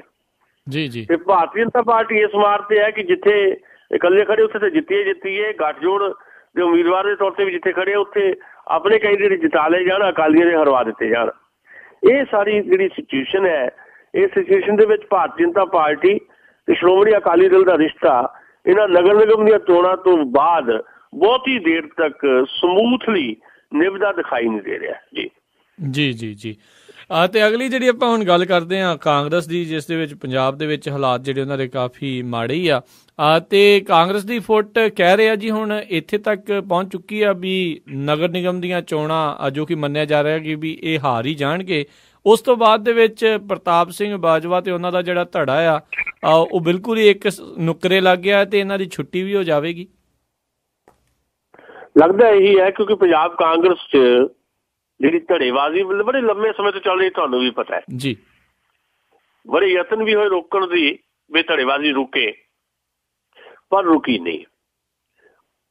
ਨੰਬਰ ਇੱਕ ਤਾਂ ਇਹਨਾਂ ਦਿਨਾਂ ਦੇ ਵਿੱਚ ਪਰਸੋਂ ਚੌਥ ਕੈਪਟਨ ਅਮਰਿੰਦਰ ਸਿੰਘ ਰਾਹੁਲ ਗਾਂਧੀ ਨੂੰ ਮਿਲ ਕੇ ਆਏ ਆ। ਜੀ। ਇਸ ਤੋਂ ਬਾਅਦ ਇਹ ਗੱਲ ਸਾਹਮਣੇ ਆਈ ਹੈ ਕਿ ਜਿਹੜੀਆਂ ਨਗਰ ਨਿਗਮ ਦੀਆਂ ਚੋਣਾਂ, ਇਸ ਤੋਂ ਬਾਅਦ ਰਾਹੁਲ ਗਾਂਧੀ ਨੇ ਕੁਝ ਭਰੋਸਾ ਦਿੱਤਾ ਹੈ ਕੈਪਟਨ ਅਮਰਿੰਦਰ ਸਿੰਘ ਨੂੰ ਕਿ ਪੰਜਾਬ ਦੇ ਵਿੱਚ ਕਾਂਗਰਸ ਨੂੰ ਜਿਹੜਾ ਰੀ ਆਰਗੇਨਾਈਜ਼ ਕੀਤਾ ਜਾਏਗਾ ਤੇ ਇਹਦੀ ਅਗਵਾਈ ਸ਼ਾਇਦ ਕੈਪਟਨ ਅਮਰਿੰਦਰ ਦੇ ਹੱਥ ਦੇ ਦਿੱਤੀ ਜਾਏਗੀ। ਜੀ। ਉਹਦੇ ਪਿਛੋਕੜ ਤਾਂ ਇਹੀ ਕੰਮ ਕਰ ਰਿਹਾ ਕਿ ਜਦ ਤੋਂ ਵੀ ਪ੍ਰਤਾਪ ਸਿੰਘ ਬਾਜਵਾ ਪੰਜਾਬ ਕਾਂਗਰਸ ਦੇ ਪ੍ਰਧਾਨ ਬਣੇ ਹੈ, ਉਹ ਕੋਈ ਬਹੁਤ ਵਾਜਮਾ ਰੋਲ ਨਹੀਂ ਨਿਭਾ ਸਕੇ ਪੰਜਾਬ ਦੇ ਵਿੱਚ ਕਾਂਗਰਸ ਨੂੰ ਇਕੱਠਿਆ ਕਰਨ ਦੇ ਵਿੱਚ ਜਾਂ ਪੰਜਾਬ 'ਚ ਕਾਂਗਰਸ ਨੂੰ ਮਜ਼ਬੂਤ ਕਰਨ ਦੇ ਵਿੱਚ। ਜਿੰਨੀਆਂ ਵੀ ਚੋਣਾਂ ਉਹਨਾਂ ਦੀ ਅਗਵਾਈ ਲੜੀਆਂ ਗਈਆਂ, ਪੰਜਾਬ ਦੇ ਵਿੱਚ ਕਾਂਗਰਸ ਹਾਰੀ ਹੈ। ਖੁਦ ਆਪਣੀ ਚੋਣ ਵੀ ਗੁਰਦਾਸਪੁਰ ਤੋਂ ਲੋਕ ਸਭਾ ਦੀ ਪ੍ਰਤਾਪ ਸਿੰਘ ਬਾਜਵਾ ਹਾਰ ਗਏ ਤੇ ਇਹਨਾਂ ਦਿਨਾਂ ਦੇ ਵਿੱਚ ਜਿਹੜੀ ਕਤਾਰਬੰਦੀ ਹੋਈ, ਉਹਦੇ 'ਚ 5-6 MLA ਤੋਂ ਬਿਨਾਂ ਪ੍ਰਤਾਪ ਸਿੰਘ ਬਾਜਵੇ ਨਾਲ ਕੋਈ ਨਹੀਂ। ਈਵਨ ਉਹਨਾਂ ਦੇ ਆਪ ਦੇ ਜ਼ਿਲ੍ਹੇ ਦੇ ਵਿੱਚੋਂ ਉਹਨਾਂ ਦੀ ਪਤਨੀ ਤੋਂ ਬਿਨਾਂ ਉਹਨਾਂ ਦੇ ਨਾਲ ਕੋਈ ਨਹੀਂ। ਫਿਰ ਇਸ ਤੋਂ ਬਾਅਦ ਜਿੱਦਾਂ ਕੈਪਟਨ ਅਮਰਿੰਦਰ ਸਿੰਘ ਨੇ ਲੰਚ ਡਿਪਲੋਮੇਸੀ ਕੀਤੀ, ਉਹਦੇ 34-35 MLA ਆਏ। ਫਿਰ ਲਲਕਾਰ ਰੈਲੀ ਦਾ ਐਲਾਨ ਕੀਤਾ ਤੇ ਬੀਜੇਪੀ ਵਾਲੇ ਰੈਲੀ ਜਿਹੜੀ ਆਪਣੀ 12 ਜਨਵਰੀ ਦੀ ਪੋਸਟਪੋਨ ਕਰ ਗਏ। ਉਹਦਾ ਵੀ ਇੱਕ ਪ੍ਰਭਾਵ ਬਹੁਤ ਵੱਜਵਾ ਪਿਆ ਤੇ ਕੈਪਟਨ ਅਮਰਿੰਦਰ ਦੀ ਰੈਲੀ ਵੀ ਬੜੀ ਤਕੜੀ ਅੰਮ੍ਰਿਤਸਰ 'ਚ ਹੋਈ। ਉਸ ਤੋਂ ਬਾਅਦ ਜਿਹੜੇ MLA ਹੈ ਉਹ ਗਰੁੱਪਾਂ ਦੇ ਵਿੱਚ ਰਾਹੁਲ ਗਾਂਧੀ ਨੂੰ ਮਿਲੇ। ਉਹਨਾਂ ਨੇ ਵੀ ਲਗਭਗ 95% ਨੇ ਰਾਏ ਦਿੱਤੀ ਕਿ ਪੰਜਾਬ 'ਚ ਪ੍ਰਤਾਪ ਸਿੰਘ ਬਾਜਵਾ ਸਾਰਿਆਂ ਨੂੰ ਨਾਲ ਲੈ ਕੇ ਚੱਲਣ 'ਚ ਫੇਲ ਹੋਏ ਹੈ, ਇਸ ਕਰਕੇ ਉਹਨੂੰ ਬਦਲਿਆ ਜਾਏ। ਤੇ ਹੁਣ ਨਗਰ ਨਿਗਮ ਦੀਆਂ ਚੋਣਾਂ ਦੇ ਵਿੱਚ ਜਿਹੜੀ ਭੂਮਿਕਾ ਪ੍ਰਤਾਪ ਸਿੰਘ ਬਾਜਵਾ ਦੀ, ਉਹਨੇ ਇਹ ਗੱਲ ਪੱਕੀ ਕਰ ਦਿੱਤੀ ਹੈ ਕਿ ਪ੍ਰਤਾਪ ਸਿੰਘ ਬਾਜਵਾ ਦੇ ਵਿਰੋਧ ਦੇ ਵਿੱਚ ਬਹੁਤ ਚੀਜ਼ਾਂ ਭੁਗਤਣੀਆਂ ਆਉਣ ਵਾਲੇ ਸਮੇਂ ਦੇ ਵਿੱਚ, ਜਾਂ ਭੁਗਤਣੀਆਂ ਜੀ। ਕਿਉਂਕਿ ਜਿਹੜੀ ਧੜੇਬਾਜ਼ੀ ਪੰਜਾਬ ਦੇ ਵਿੱਚ ਹੈ, ਉਹਦੇ ਕਰਕੇ ਨਗਰ ਨਿਗਮ ਦੀਆਂ ਚੋਣਾਂ ਦੇ ਵਿੱਚ ਪੰਜਾਬ ਕਾਂਗਰਸ ਦੀ ਲੀਡਰਸ਼ਿਪ ਜਿਹੜੀ ਹੈ ਉਹਦੀ ਦਰਾਰਾਂ ਵੱਧ ਗਈਆਂ। ਪ੍ਰਤਾਪ ਸਿੰਘ ਬਾਜਵਾ ਇਹਨਾਂ ਚੋਣਾਂ ਦੇ ਵਿੱਚ ਵੀ ਪੂਰੀ ਤਰ੍ਹਾਂ ਨਾਕਾਮ ਸਾਬਤ ਹੁੰਦੇ ਦਿਖਾਈ ਦੇ ਰਹੇ ਹੈ ਤੇ ਉਹਨਾਂ ਦੇ ਦੋਸ਼ ਹੈ ਕਿ ਉਹ ਨਗਰ ਨਿਗਮ ਦੀਆਂ ਚੋਣਾਂ ਨੂੰ ਬਹੁਤਾ ਸੀਰੀਅਸਲੀ ਲੈ ਵੀ ਨਹੀਂ ਰਹੇ, ਜਿਹਦੇ ਕਰਕੇ ਨਗਰ ਨਿਗਮ ਦੀਆਂ ਚੋਣਾਂ 'ਚ ਕਾਂਗਰਸ ਦੀ ਹਾਲਤ ਬਹੁਤੀ ਠੀਕ ਨਹੀਂ। ਇਸੇ ਗੱਲੋਂ ਖਫਾ ਹੋ ਕੇ ਕਈ ਜਿਹੜੇ MLA ਹੈ ਉਹਨਾਂ ਨੇ ਪ੍ਰਤਾਪ ਸਿੰਘ ਬਾਜਵਾ ਦੇ ਖਿਲਾਫ ਮੋਰਚਾ ਵੀ ਖੋਲ ਦਿੱਤਾ ਹੈ ਜੀ ਤੇ ਬਕਾਇਦਾ ਉਹਨਾਂ ਨੇ ਕਾਂਗਰਸ ਹਾਈਕਮਾਨ ਨੂੰ ਆਪਣੀ ਸ਼ਿਕਾਇਤਾਂ ਭੇਜੀਆਂ। ਇਸੇ ਕਰਕੇ ਕਿਹਾ ਜਾ ਰਿਹਾ ਕਿ ਨਗਰ ਨਿਗਮ ਦੀਆਂ ਚੋਣਾਂ ਤੋਂ ਬਾਅਦ ਪ੍ਰਤਾਪ ਸਿੰਘ ਬਾਜਵਾ ਦੀ ਕੁਰਸੀ ਜਿਹੜੀ ਹੈ ਉਹਨੂੰ ਖਤਰਾ ਪੈਦਾ ਹੋ ਸਕਦਾ ਹੈ ਜੀ। ਪੰਜਾਬ 'ਚ ਇਸ ਵੇਲੇ 6 ਨਗਰ ਨਿਗਮਾਂ ਤੋਂ ਇਲਾਵਾ ਨਗਰ ਕੌਂਸਲਾਂ ਦੀਆਂ ਤੇ ਨਗਰ ਪੰਚਾਇਤਾਂ ਦੀਆਂ ਚੋਣਾਂ ਹੋ ਰਹੀਆਂ। ਬੀਜੇਪੀ ਤੇ ਅਕਾਲੀ ਦਲ ਦੀ ਵੀ ਹਾਲਤ ਜਿਹੜੀ ਹੈ ਉਹ ਕੋਈ ਬਹੁਤੀ ਵਧੀਆ ਨਹੀਂ, ਜਿੱਦਾਂ ਅਸੀਂ ਜ਼ਿਕਰ ਕਰ ਚੁੱਕੇ ਹਾਂ। ਉਹਦੇ ਬਾਵਜੂਦ ਕਾਂਗਰਸ ਮੁਕਾਬਲੇ 'ਚ ਨਹੀਂ ਹੈ, ਕਿਉਂਕਿ ਕਾਂਗਰਸ ਤਾਂ ਕਈ ਥਾਵਾਂ ਤੋਂ ਆਪਣੇ ਉਮੀਦਵਾਰ ਵੀ ਖੜੇ ਨਹੀਂ ਕਰ ਸਕੀ ਜੀ ਤੇ ਕਈ ਥਾਵਾਂ ਤੇ ਅਕਾਲੀ ਬੀਜੇਪੀ ਦੇ ਉਮੀਦਵਾਰ ਇਕੱਲੇ ਰਹਿ ਗਏ, ਇਸ ਕਰਕੇ ਉਹਨੂੰ ਵਾਕ ਓਵਰ ਮਿਲ ਗਿਆ, ਉਹ ਜਿੱਤ ਗਏ। ਤੇ ਇਹਦੇ ਵਾਸਤੇ ਵੀ ਪ੍ਰਤਾਪ ਸਿੰਘ ਬਾਜਵਾ ਨੂੰ ਜ਼ਿੰਮੇਵਾਰ ਮੰਨਿਆ ਜਾ ਰਿਹਾ ਹੈ, ਕਿਉਂਕਿ ਕਈ ਜਿਹੜੇ ਕਾਂਗਰਸ ਵੱਲੋਂ ਚੋਣਾਂ ਲੜਨ ਦੇ ਇੱਛੁਕ ਸੀ ਇਹਨਾਂ ਚੋਣਾਂ ਦੇ ਵਿੱਚ ਉਹਨਾਂ ਨੂੰ ਟਿਕਟਾਂ ਹੀ ਨਹੀਂ ਦਿੱਤੀਆਂ। ਹੁਣ ਬਟਾਲੇ ਤੋਂ ਜਿਹੜੀ ਖਬਰ ਆਈ ਆ, ਬਟਾਲੇ ਤੋਂ ਇਹ ਆ ਵੀ ਉੱਥੇ ਨਗਰ ਕੌਂਸਲ ਦੀ ਚੋਣ ਜਿਹੜੀ ਹੈ ਉਹ ਲੋਕਲ ਕਾਂਗਰਸੀ ਲੀਡਰਾਂ ਨੇ ਉਹਦਾ ਬਾਈਕਾਟ ਕਰ ਦਿੱਤਾ। ਕਾਂਗਰਸ ਦੇ ਉੱਥੋਂ MLA ਅਸ਼ਵਨੀ ਸ਼ੇਖੜੀ ਉਹ ਕਹਿੰਦੇ ਕਿ ਪ੍ਰਤਾਪ ਸਿੰਘ ਬਾਜਵਾ ਨੇ ਉੱਥੇ ਕਿਸੇ ਕਾਂਗਰਸੀ ਵਰਕਰ ਨੂੰ ਟਿਕਟ ਨਹੀਂ ਦਿੱਤੀ, ਨਾ ਉਹਨਾਂ ਨੇ ਖੁਦ ਟਿਕਟਾਂ ਦਿੱਤੀਆਂ, ਨਾ ਕਿਸੇ ਦੀ ਜ਼ਿੰਮੇਵਾਰੀ ਲਾਈ, ਨਾ ਕਿਸੇ MLA ਜਾਂ ਕਿਸੇ ਸੀਨੀਅਰ ਲੀਡਰ ਨੂੰ ਉੱਥੇ ਟਿਕਟਾਂ ਦੇਣ ਦੀ ਜ਼ਿੰਮੇਵਾਰੀ ਦਿੱਤੀ। ਸੋ ਕਈ ਪਾਰਟੀ ਵਰਕਰ ਜਿਹੜੇ ਚੋਣ ਲੜਨਾ ਚਾਹੁੰਦੇ ਸੀ ਉਹ ਚੋਣਾਂ ਦੇ ਵਿੱਚ ਖੜੇ ਹੀ ਨਹੀਂ ਹੋ ਸਕੇ। ਹੁਣ ਇਹਦੇ ਵਿਰੋਧ ਦੇ ਵਿੱਚ ਉੱਥੇ ਦੇ ਕਾਂਗਰਸੀ ਲੀਡਰਾਂ ਨੇ ਅਸ਼ਵਨੀ ਸ਼ੇਖੜੀ ਦੀ ਅਗਵਾਈ ਦੇ ਵਿੱਚ ਚੋਣਾਂ ਦਾ ਬਾਈਕਾਟ ਹੀ ਕਰ ਦਿੱਤਾ ਹੈ ਤੇ ਇਹਦਾ ਜ਼ਿੰਮੇਵਾਰ ਪ੍ਰਤਾਪ ਸਿੰਘ ਬਾਜਵਾ ਨੂੰ ਦੱਸਿਆ ਜਾ ਰਿਹਾ। ਸੋ ਪ੍ਰਤਾਪ ਸਿੰਘ ਬਾਜਵਾ ਵਾਸਤੇ ਸਥਿਤੀਆਂ ਬਹੁਤੀਆਂ ਚੰਗੀਆਂ ਨਹੀਂ ਹੈ।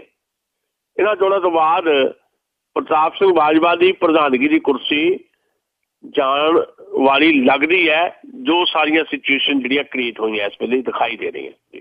ਜੀ ਜੀ ਜੀ ਤੇ ਆਪਾਂ ਜਿਹੜੀ ਗੱਲ ਆ ਆਮ ਆਦਮੀ ਪਾਰਟੀ ਦੇ ਬਾਰੇ ਕਰਦੇ ਹਾਂ, ਪਹਿਲੋਂ ਜਿਹੜਾ ਇਹਨਾਂ ਨੇ ਇਹ ਵੀ ਕਿਹਾ ਸੀਗਾ ਵੀ ਜਿਹੜਾ ਮੁੱਖ ਇਹਨਾਂ ਦਾ ਜਿਹੜਾ ਟੀਚਾ ਆ ਉਹ ਦਿੱਲੀ ਦੇ ਵਿੱਚ ਆ।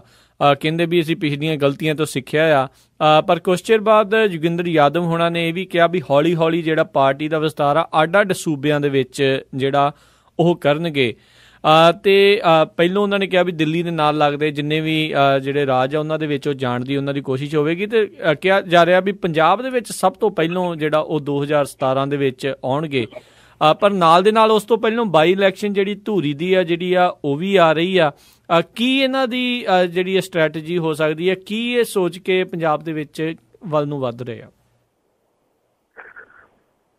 ਦੇਖੋ, ਪਹਿਲਾਂ ਤਾਂ ਅਰਵਿੰਦ ਕੇਜਰੀਵਾਲ ਸਾਹਿਬ ਨੇ ਜਦੋਂ ਸਹੁੰ ਚੁੱਕੀ ਉਹਨਾਂ ਨੇ ਸਾਫ਼ ਕਹਿਤਾ ਕਿ ਉਹ 5 ਸਾਲ ਦਿੱਲੀ ਉਹ ਰਹਿਣਗੇ, ਦਿੱਲੀ ਦੇ ਲੋਕਾਂ ਦੀ ਸੇਵਾ ਕਰਨਗੇ ਤੇ ਕਿਸੇ ਹੋਰ ਸੂਬੇ 'ਚ ਚੋਣਾਂ ਨਹੀਂ ਲੜੀਆਂ ਜਾਣਗੀਆਂ। ਪਰ ਬਾਅਦ ਵਿੱਚ ਜਿਹੜੀ ਆਮ ਆਦਮੀ ਪਾਰਟੀ ਦੀ ਸੀਨੀਅਰ ਲੀਡਰਸ਼ਿਪ ਹੈ ਉਹ ਸਿਰ ਜੋੜ ਕੇ ਬੈਠੀ ਹੈ ਇਸ ਮੁੱਦੇ ਦੇ ਉੱਤੇ। ਜਿਹੜੀ ਖਬਰ ਵੀ ਤੁਸੀਂ ਖਬਰਾਂ ਦੇ ਬੁਲੇਟਿਨ 'ਚ ਸੁਣ ਚੁੱਕੇ ਹੋ ਜੀ, ਉਹਦੇ 'ਚ ਬਹੁਤੇ ਲੋਕਾਂ ਦੀ ਰਾਏ ਲਗਭਗ ਇੱਕੋ ਜਿਹੀ ਹੈ ਕਿ ਜੇ ਪਾਰਟੀ ਨੇ, ਆਮ ਆਦਮੀ ਪਾਰਟੀ ਨੇ ਦੇਸ਼ ਪੱਧਰ ਦੀ ਜਾਂ ਕੌਮੀ ਪਾਰਟੀ ਦੇ ਵਜੋਂ ਵਜੂਦ ਵਿੱਚ ਆਉਣਾ ਹੈ, ਫਿਰ ਦਿੱਲੀ ਤੋਂ ਬਾਹਰ ਵੀ ਨਿਕਲਣਾ ਪਏਗਾ। ਤੇ ਉਹਨਾਂ ਨੇ ਆਪਣੀ ਗੱਲ ਕਨਵੇ ਕੀਤੀ ਸਾਰਿਆਂ ਨੂੰ। ਉਹ 'ਚ ਤਾਜ਼ਾ ਜਾਣਕਾਰੀ ਇਹੀ ਹੈ ਵੀ ਅਰਵਿੰਦ ਕੇਜਰੀਵਾਲ ਮੰਨ ਤਾਂ ਗਏ ਨੇ, ਪਰ ਉਹਨਾਂ ਨੂੰ ਸਟਾਰ ਕੰਪੇਨਰ ਦੇ ਤੌਰ ਤੇ ਵੱਖ-ਵੱਖ ਸੂਬਿਆਂ 'ਚ ਕਦੇ-ਕਦੇ ਲਿਜਾਇਆ ਜਾਏਗਾ। ਮੁੱਖ ਜ਼ਿੰਮੇਵਾਰੀ ਵੱਖ-ਵੱਖ ਲੀਡਰਾਂ ਦੀ ਲਾ ਦਿੱਤੀ ਗਈ ਹੈ, ਜਿੱਥੇ ਜੋਗਿੰਦਰ ਯਾਦਵ ਨੂੰ ਪੰਜਾਬ ਦੇ ਦਿੱਤਾ ਗਿਆ ਤੇ ਇਹਦੇ ਬਿਹਾਰ ਤੇ ਉੱਤਰ ਪ੍ਰਦੇਸ਼ ਦੇ ਵਿੱਚ ਵੱਖਰੇ ਲੋਕਾਂ ਨੂੰ ਲਾ ਦਿੱਤਾ ਗਿਆ ਜੀ। ਜਿਹੜਾ ਪੰਜਾਬ ਦਾ ਮਸਲਾ, ਉਹਦੇ 'ਚ ਜੋਗਿੰਦਰ ਯਾਦਵ ਨੇ ਇਹ ਗੱਲ ਸਾਫ਼ ਕੀਤੀ ਹੈ ਕਿ ਪੰਜਾਬ ਦੇ ਲੋਕਾਂ ਨੇ ਜਿਹਦਾ ਸਤਿਕਾਰ ਦਿੱਤਾ ਆਮ ਆਦਮੀ ਪਾਰਟੀ ਨੂੰ 4 MP ਜਿਤਾ ਕੇ, ਉਸ ਸਤਿਕਾਰ ਨੂੰ ਸਿਰ ਮੱਥੇ ਰੱਖਦੇ ਹੋਏ ਸਾਨੂੰ ਪੰਜਾਬ ਦੇ ਲੋਕਾਂ ਦੀ ਉਮੀਦ ਦੇ ਮੁਤਾਬਕ ਪੰਜਾਬ ਦੇ ਵਿੱਚ 2017 ਦੀਆਂ ਚੋਣਾਂ ਵਾਸਤੇ ਤਿਆਰ ਰਹਿਣਾ ਪਏਗਾ। ਹੁਣ ਉਹ ਤਿਆਰੀ ਕਿਸ ਲੈਵਲ ਤੇ ਹੁੰਦੀ ਹੈ, ਕਿਉਂਕਿ ਉਹਨਾਂ ਨੇ ਇਹ ਵੀ ਗੱਲ ਕਹੀ ਜੋਗਿੰਦਰ ਯਾਦਵ ਨੇ ਵੀ ਜਿਹੜੇ ਅੰਦੋਲਨ ਹੁੰਦੇ ਆ ਉਹ ਚਿਹਰਿਆਂ ਨੂੰ ਘੜਦੇ ਆ ਤੇ ਬਾਅਦ ਵਿੱਚ ਉਹ ਚਿਹਰੇ ਅੰਦੋਲਨ ਬਣ ਜਾਂਦੇ ਆ। ਵੀ ਪੰਜਾਬ ਨੂੰ ਵੀ ਇੱਕ ਚਿਹਰਾ ਮਿਲੇਗਾ ਬੜੀ ਛੇਤੀ, ਅੰਦੋਲਨ ਪੰਜਾਬ 'ਚ ਹੋਣਗੇ ਤੇ ਉਹਦੇ ਵਿੱਚੋਂ ਕੋਈ ਚਿਹਰਾ ਉੱਭਰ ਕੇ ਆਏਗਾ। ਭਾਵੇਂ ਭਗਵੰਤ ਮਾਨ ਨੇ ਇਹਦੇ ਤੇ ਅਸਿੱਧੀ ਜਿਹੀ ਟਿੱਪਣੀ ਕੀਤੀ ਹੈ ਵੀ ਜੋਗਿੰਦਰ ਯਾਦਵ ਵੀ ਉਹ ਕਹਿ ਰਹੇ ਆ ਸਾਰਾ ਕੁਝ ਉਹਦੇ ਮੁਤਾਬਕ ਨਹੀਂ ਪੰਜਾਬ 'ਚ ਹੋਣਾ। ਧੂਰੀ ਵਿਧਾਨ ਸਭਾ ਚੋਣਾਂ ਦਾ ਵੀ ਉਹਨਾਂ ਨੇ ਜ਼ਿਕਰ ਕੀਤਾ ਕਿ ਹਾਲੇ ਪਾਰਟੀ ਫੈਸਲਾ ਕਰ ਦੇਵੇ ਤੇ ਅਸੀਂ ਉਹ ਚੋਣ ਲੜਨ ਨੂੰ ਤਿਆਰ ਹੈ। ਪਰ ਪੰਜਾਬ ਦੇ ਵਿੱਚ ਫੇਸ ਕਿਹੜਾ ਹੋਵੇ ਆਮ ਆਦਮੀ ਪਾਰਟੀ ਦਾ, ਇਹ ਵੱਡਾ ਸਵਾਲ ਹੈ। ਕਿਉਂਕਿ ਜੋਗਿੰਦਰ ਯਾਦਵ ਦਾ ਕਹਿਣਾ ਇਹ ਹੈ ਕਿ ਲੋਕ ਹੁਣ ਇਹ ਚਾਹੁੰਦੇ ਆ ਕਿ ਤੁਸੀਂ ਮੁੱਖ ਮੰਤਰੀ ਦਾ ਉਮੀਦਵਾਰ ਤੈਅ ਕਰਕੇ ਦੱਸੋ ਵੀ ਆਹ ਜਿਹੜਾ ਸਾਡਾ ਉਮੀਦਵਾਰ ਹੋਏਗਾ ਮੁੱਖ ਮੰਤਰੀ ਦਾ, ਜਿੱਦਾਂ ਅਰਵਿੰਦ ਕੇਜਰੀਵਾਲ ਬਾਰੇ ਦਿੱਲੀ 'ਚ ਕੀਤਾ ਗਿਆ ਜਾਂ ਕਿਰਨ ਬੇਦੀ ਨੂੰ BJP ਨੇ ਪ੍ਰੋਜੈਕਟ ਕੀਤਾ। ਹੁਣ ਇੱਥੇ ਪੀਟ ਹੈ, ਇੱਥੇ ਹੁਣ ਭਗਵੰਤ ਮਾਨ ਵੀ ਤੇ ਕੁਝ ਹੋਰ ਲੋਕ ਵੀ ਇਹ ਕੋਸ਼ਿਸ਼ ਕਰਨਗੇ ਕਿ ਜਿਹੜਾ ਉਹ ਫੇਸ ਹੈ ਉਹ ਫੇਸ ਚੀਫ ਮਿਨਿਸਟਰ ਦੇ ਕੈਂਡੀਡੇਟ ਦੇ ਤੌਰ ਤੇ ਉਹਨਾਂ ਦਾ ਹੋਵੇ। ਉਹ 'ਚੋਂ ਆਮ ਆਦਮੀ ਪਾਰਟੀ ਕਿੱਦਾਂ ਨਿਕਲਦੀ ਵੱਖਰੀ ਗੱਲ ਹੈ, ਪਰ ਆਮ ਆਦਮੀ ਪਾਰਟੀ ਪੰਜਾਬ ਦੇ ਵਿੱਚ ਆਏਗੀ ਇਸ ਕਰਕੇ ਹੁਣ ਕਿਉਂਕਿ ਪੰਜਾਬ ਦੇ ਲੋਕਾਂ ਨੇ ਬਿਨਾਂ ਜਥੇਬੰਦੀ ਤੋਂ 4 ਉਹਨਾਂ ਦੇ MP ਜਿਤਾਤੇ ਤੇ ਜੇ ਆ 2 ਸਾਲ ਆਮ ਆਦਮੀ ਪਾਰਟੀ ਡਟ ਕੇ ਕੰਮ ਕਰੇ ਪੰਜਾਬ ਦੇ ਪਿੰਡਾਂ ਦੇ ਵਿੱਚ। ਜਿੱਦਾਂ ਦੀਆਂ ਖਬਰਾਂ ਆਈਆਂ, ਜਦੋਂ ਦਿੱਲੀ ਚੋਣਾਂ ਦੇ ਨਤੀਜੇ ਆ ਰਹੇ ਸੀ, ਮੈਂ ਪੰਜਾਬ ਦੇ ਪਿੰਡਾਂ 'ਚ ਸੀ, ਖਾਸ ਤੌਰ 'ਤੇ ਆਪਣੇ ਪਿੰਡ 'ਚ ਸੀ। ਉਸ ਦਿਨ ਵੀ ਮੈਂ ਦੇਖਿਆ ਕਿ ਪਿੰਡਾਂ ਦੇ ਵਿੱਚ ਟੈਲੀਵਿਜ਼ਨ ਚੈਨਲ ਨੂੰ ਚੁੰਬੜੇ ਰਹੇ ਸਾਰਾ ਦਿਨ ਲੋਕ। ਗਲੀਆਂ ਦੇ ਵਿੱਚ ਰੌਣਕ ਨਹੀਂ ਸੀ, ਲੋਕਾਂ ਦੇ ਵਿੱਚ ਉਤਸ਼ਾਹ। ਲੋਕਾਂ ਨੇ ਪਿੰਡਾਂ ਦੇ ਵਿੱਚ ਮਿਠਾਈਆਂ ਵੀ ਵੰਡੀਆਂ, ਲੱਡੂ ਵੀ ਵੰਡੇ। ਉਹ ਲੋਕਾਂ ਦਾ ਜਿਹੜਾ ਉਤਸ਼ਾਹ ਆ ਉਹ ਅੱਕੇ ਹੋਏ ਨੇ ਅਕਾਲੀ ਦਲ ਤੇ ਬੀਜੇਪੀ ਗੱਠਜੋੜ ਤੋਂ, ਕਾਂਗਰਸ ਤੋਂ। ਤੇ ਉਹ ਉਤਸ਼ਾਹ ਦੇ ਨਾਲ, ਉਮੀਦ ਦੇ ਨਾਲ ਆਮ ਆਦਮੀ ਪਾਰਟੀ ਨੂੰ ਦੇਖ ਰਹੇ ਹੈ। ਤੇ ਜੇ ਆਮ ਆਦਮੀ ਪਾਰਟੀ ਇੱਕ ਵੱਧਵੀਂ ਵਿਚਾਰਧਾਰਾ ਨੂੰ ਅਡਾਪਟ ਕਰਕੇ ਤੇ ਜਥੇਬੰਦੀ ਦਾ ਸਰੂਪ ਜਿਹੜਾ ਆ ਪੰਜਾਬ ਪੱਧਰ ਦਾ ਕਰੇ, ਪੰਜਾਬ ਦੇ 12,600 ਪਿੰਡਾਂ 'ਚ ਇੱਕ ਜਥੇਬੰਦੀ ਦੇ ਰੂਪ ਦੇ ਵਿੱਚ ਉਸਰੇ, ਤਾਂ ਲਾਜ਼ਮੀ ਤੌਰ ਤੇ ਪੰਜਾਬ ਦੇ ਅੱਕੇ ਹੋਏ ਲੋਕ ਆਮ ਆਦਮੀ ਪਾਰਟੀ ਨੂੰ ਹੱਥਾਂ 'ਤੇ ਚੱਕ ਲੈਣਗੇ। ਇਹ ਗੱਲ ਦਿਖਾਈ ਦੇ ਰਹੀ ਹੈ ਆਮ ਆਦਮੀ ਪਾਰਟੀ ਦੀ ਲੀਡਰਸ਼ਿਪ ਨੂੰ। ਇਸੇ ਕਰਕੇ ਉਹਨਾਂ ਨੇ ਭਾਵੇਂ ਪਹਿਲਾਂ ਕਿਹਾ ਸੀ ਕਿ ਦਿੱਲੀ ਤੋਂ ਬਾਹਰ ਨਹੀਂ ਜਾਣਾ, ਹੁਣ ਉਹਨਾਂ ਨੇ ਲਗਭਗ ਫੈਸਲਾ ਕੀਤਾ ਹੈ ਕਿ ਉਹ ਬਾਕੀ ਸੂਬਿਆਂ ਦੇ ਵਿੱਚ ਵੀ ਜਾਣਗੇ, ਜਿੱਥੇ ਵੀ ਕੋਸ਼ਿਸ਼ ਹੋਏਗੀ। 20% ਵੋਟਾਂ ਲੈਣ ਦਾ ਉਹਨਾਂ ਨੇ ਕਿਹਾ ਕਿ ਸਾਡੀ ਕੋਸ਼ਿਸ਼ ਹੈ 20% ਵੋਟਾਂ ਹਰ ਸਟੇਟ ਦੇ ਵਿੱਚ ਆਮ ਆਦਮੀ ਪਾਰਟੀ ਅਚੀਵ ਕਰੇ। ਪੰਜਾਬ ਦੇ ਵਿੱਚ ਜੇ ਸੱਚਮੁੱਚ ਇੱਕ ਜਥੇਬੰਦੀ ਬਣਾ ਕੇ ਤੇ ਉਸਾਰੂ ਜਥੇਬੰਦੀ ਬਣਾ ਕੇ, ਜਵਾਬਦੇਹੀ ਬਣਾ ਕੇ ਜੇ ਆਮ ਆਦਮੀ ਪਾਰਟੀ ਵਿਚਰਦੀ ਹੈ ਤੇ ਉਹਦੇ ਬੜੇ ਸਾਰਥਕ ਸਿੱਟੇ ਪੰਜਾਬ 'ਚ ਨਿਕਲਣ ਦੀ ਉਮੀਦ ਹੈ। ਜੀ ਤਾਂ ਸਰੋਤਿਓ, ਇਹ ਸੀਗੀਆਂ ਸਾਡੀਆਂ ਅੱਜ ਦੀਆਂ ਕੁਛ ਖਬਰਾਂ ਪ੍ਰੋਗਰਾਮ ਖਬਰ ਤੇ ਨਜ਼ਰ ਦੇ ਵਿੱਚ ਸੁਸ਼ੀਲ ਦੋਸਾਂਝ ਜੀ ਦੇ ਨਾਲ। ਤੇ ਸੁਸ਼ੀਲ ਦੋਸਾਂਝ ਜੀ, ਆਪਾਂ ਹੁਣ ਆਪਣੇ ਸਰੋਤਿਆਂ ਤੋਂ ਇਜਾਜ਼ਤ ਲੈਂਦੇ ਹਾਂ। ਅਗਲੇ ਬੁਲੇਟਿਨ ਤੱਕ ਲਈ ਤੁਹਾਡਾ ਬਹੁਤ ਬਹੁਤ ਧੰਨਵਾਦ ਤੇ ਸਤਿ ਸ਼੍ਰੀ ਅਕਾਲ। ਸਤਿ ਸ਼੍ਰੀ ਅਕਾਲ ਜੀ, ਮਿਹਰਬਾਨੀ। ਸਰੋਤਿਓ, ਸੁਣ ਰਹੇ ਸੀ ਆਪਾਂ ਅੱਜ ਦਾ ਇਹ ਪ੍ਰੋਗਰਾਮ ਖਬਰ ਤੇ ਨਜ਼ਰ। ਅੱਜ ਦਾ ਪ੍ਰੋਗਰਾਮ ਹੁਣ ਇੱਥੇ ਹੀ ਸਮਾਪਤ ਹੁੰਦਾ ਆ। ਅਗਲੇ ਬੁਲੇਟਿਨ ਤੱਕ ਮੈਨੂੰ ਵੀ ਇਜਾਜ਼ਤ ਦਿਓ। ਮੇਰੇ ਵੱਲੋਂ ਆਪ ਜੀ ਨੂੰ ਬਹੁਤ ਹੀ ਪਿਆਰ ਸਤਿਕਾਰ ਸਹਿਤ ਦੋਨੋਂ ਹੱਥ ਜੋੜ ਕੇ ਨਿੱਕੀ ਜਿਹੀ ਸਤਿ ਸ਼੍ਰੀ ਅਕਾਲ। ਜਿਉਂਦੇ ਵਾਸਤੇ ਰਹੋ, ਹੱਸਦੇ ਖੇਲਦੇ ਰਹੋ ਤੇ ਸੁਣਦੇ ਰਹੋ ਪੰਜਾਬੀ ਰੇਡੀਓ USA।